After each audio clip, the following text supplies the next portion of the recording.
Friends, ഇത് നോക്കിക്കേ. Healthy ആയിട്ടുള്ള നല്ല 2 റോസാ ചെടി എങ്ങനെയാണ് നഴ്സറിയിൽ നിന്ന് വാങ്ങുന്ന പ്ലാന്റ് നമ്മൾ എങ്ങനെയാണ് റീപോർട്ട് ചെയ്യേണ്ടത്. അപ്പോൾ ഇത് ഒരു മേട എടുത്ത് വെച്ചേക്കുന്നതാണ്. അപ്പോൾ നമ്മുടെ ഗാർഡനിൽ തന്നെ പ്ലാന്റ്സൊക്കെ സെറ്റ് ചെയ്ത് കൊടുക്കാറുണ്ട് നമ്മൾ ഇവിടുത്തെ പോട്ടി മിക്സ് ഉപയോഗിച്ച്. അപ്പോൾ ഈ വലിയ റോസ് ഇത് കണ്ടോ, എന്ത് ഭംഗിയാണല്ലേ.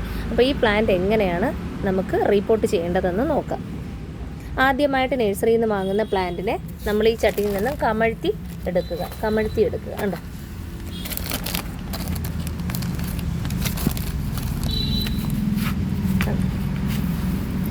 അപ്പോഴത് സെറ്റായിട്ട് നമ്മുടെ കയ്യിൽ വന്നേക്കുകയാണ്. ഇനി ഈ പ്ലാന്റിൻ്റെ സൈഡ് മണ്ണും അടിമണ്ണെല്ലാം കളയുക. കണ്ടോ, അപ്പോൾ ഇതെല്ലാം ചുമന്ന മണ്ണാണ്. അപ്പോൾ ഇതിൻ്റെ സൈഡ് മണ്ണ് ഇതെല്ലാം കളയണം. എന്നാൽ വേരിലെ മണ്ണ് അനങ്ങരുത്, പ്രത്യേകം ശ്രദ്ധിക്കണം. അപ്പോൾ ഇതിൻ്റെ ഒരു 1/4 ഭാഗവും പോയി. ഇനി 1/4 ഭാഗം മണ്ണും അതിൻ്റെ വേരും അത് ഇങ്ങനെ നമ്മൾ കൂട്ടിപ്പിടിക്കുക. കണ്ടോ, ഇതുപോലെ കൂട്ടി ചേർത്ത് വയ്ക്കുക. ഈ പ്ലാന്റിനെ ഷെയ്ഡിലോട്ട് മാറ്റി വയ്ക്കണേ.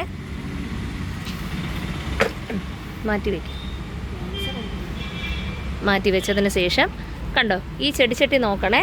ഹോള് കറക്റ്റായിട്ട് വെള്ളം ഇതിൽ നിന്ന് വാർന്നു പോകാൻ കണക്കാക്കിയിട്ട് ഹോള് കറക്റ്റായിട്ട് ഉണ്ടോ എന്ന് നോക്കണം.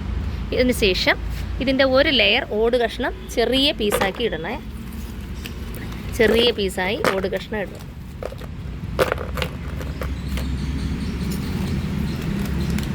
മതി. അപ്പോൾ ഇതുപോലെ ഏത് പ്ലാന്റ് റീപോർട്ട് ചെയ്താലും നമ്മൾ ഈ ഒരു രീതി ചെയ്യണേ. അതിനുശേഷം നമ്മൾ ഈ മണ്ണിൽ, ഈ മാറ്റിയിട്ട മണ്ണിൽ പോട്ടി മിക്സ് തട്ടും.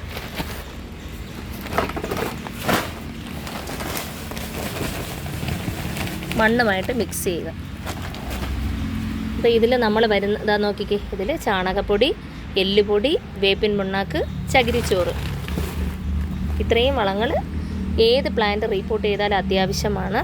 മണ്ണ്, ചാണകപ്പൊടി, എല്ലുപൊടി, വേപ്പിൻ പിണ്ണാക്ക്, ചകിരിച്ചോറ് നമുക്ക് ഇച്ചിരി ആഡ് ചെയ്യാം.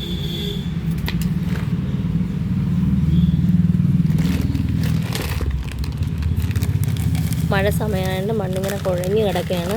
അപ്പോൾ നമുക്ക് അല്പം ചകിരിച്ചോറൊക്കെ യൂസ് ചെയ്താൽ നല്ല രീതിയിൽ നമുക്ക് ഈ പ്ലാന്റ് ശരിയായിട്ട് കിട്ടും.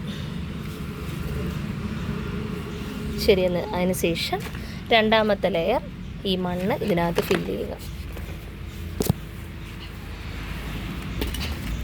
പ്ലാന്റ് സെറ്റായിട്ട് ഇതിനകത്ത് ഇറക്കി വെക്കണേ. അതിനുശേഷം പ്രത്യേകം ശ്രദ്ധിക്കണം, ബഡ് പൊങ്ങി തന്നെ നിൽക്കണം. കണ്ടോ, ബഡ് പൊങ്ങി നിൽക്കുക. ബാക്കി ഭാഗം മണ്ണ് ഫില്ല് ചെയ്യണം. വേറൊരു കാര്യം പ്രത്യേകം ശ്രദ്ധിക്കേണ്ടത്, നാടൻ തൈകളിലാണെങ്കിൽ ബഡിന് താഴെ കള്ളിറോസ എന്ന് പറയുന്നൊരു സംഭവം കണ്ടോ, ഇത് ബഡിന് താഴെ നിന്ന് വന്ന തൈയാണ്. കണ്ടോ, അത് നമുക്ക് കാണുമ്പോൾ തന്നെ തിരിച്ചറിയാം. ഈ ലീഫല്ല, ഈ ലീഫ് കണ്ടോ, ഇതൊരു വ്യത്യസ്തമാണ്. അപ്പോൾ ഇത് ബഡിന് താഴേന്ന് വരുന്ന തൈയാണ്. ബഡ് ഇതാണ്, ഈ പോർഷനാണ് ബഡ്. ഇതിൻ്റെ താഴേന്ന് വരുന്ന ഈ പോർഷൻ കട്ട് ചെയ്ത് കളയുക. അപ്പോൾ ഇതുപോലെ വന്നിട്ടുണ്ടെങ്കിൽ നിങ്ങളുടെ ചെടികളിൽ ഇതുപോലെ കള്ളിറോസ നല്ല സ്പീഡായിട്ട് വളർന്നു വരും. അപ്പോൾ നമ്മൾ വിചാരിക്കും ആ പ്ലാന്റിൽ അല്ലെങ്കിൽ ആ ഒരു ശിഖരത്ത് നിറച്ച് പൂ പിടിക്കുമെന്ന്. പക്ഷേ ഈ ഒരു കള്ളിറോസ നിൽക്കുകയാണെങ്കിൽ ഈ പ്ലാന്റ് നശിച്ചു പോകുക തന്നെ ചെയ്യും. അപ്പോൾ ഇതുപോലെ നട്ടതിന് ശേഷം മാറ്റി വയ്ക്കണം. ഓക്കെ, അപ്പോൾ അതിന് അടുത്ത് ആദ്യം ഒരാഴ്ച ഷെയ്ഡിലോട്ടേ വയ്ക്കാവൂ, പിന്നെ വെയിലത്തോട്ട് പ്രസൻറ്റ് ചെയ്യാം. Okay, thank you.